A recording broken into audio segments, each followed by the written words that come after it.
Hey, this is Wes Gregg, and this video is for anyone looking to utilize Texas real estate to help build wealth for themselves, their families, and generationally. So this is what I believe about real estate. Every time you purchase a property, it is an investment. Now, it can be a good investment or a not so great one, but an investment's still the same. I also believe that you deserve to be excited, inspired, and motivated by where you live. Where you live is important. What I'm here to help with is to fit all those pieces together. Now, you may be saying, hey, look, Wes, I've never bought a property before. That's okay. In fact, that's really great news for you because there are more opportunities today to buy a property than there have been in the last 2 or 3 years.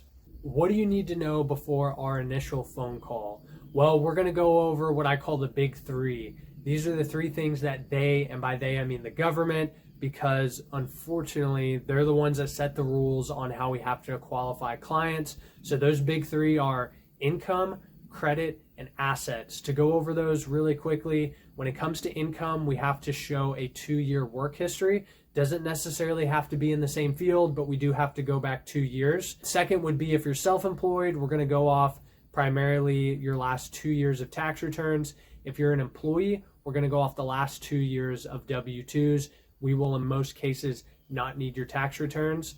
And if you have any sort of variable income, like commission, bonus, overtime, we verify those with pay stubs because they show a year-to-date breakdown of that type of pay, and we have to average over a 2-year period.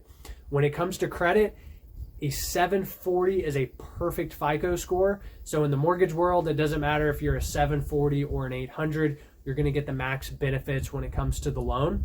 Typically, if you're in the 700s, a conventional loan makes the most sense. If your credit score is 620 plus, but under 700, typically a government loan is going to make the most sense, which the typical ones are FHA, USDA. And then if you're a veteran, all day the VA loan program is the best out of those couple we just talked about. And then lastly would be assets. And that is money saved up for down payment plus closing costs.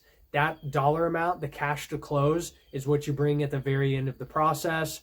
And so when it comes to down payment, viable sources are checkings, savings, borrowing against a 401k or retirement, or a gift from family.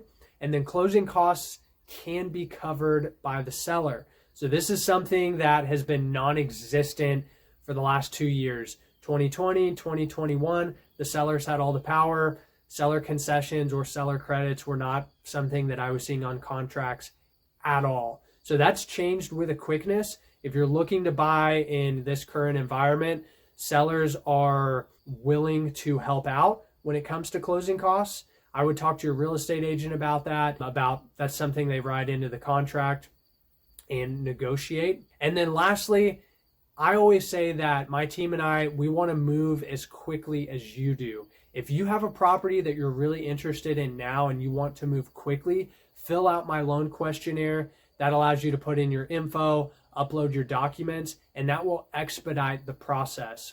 If you have any questions at all, please reach out. My cell phone number is 817-781-9392. Give me a call, shoot me a text. I'm here to help. Looking forward to talking to you. Thanks so much.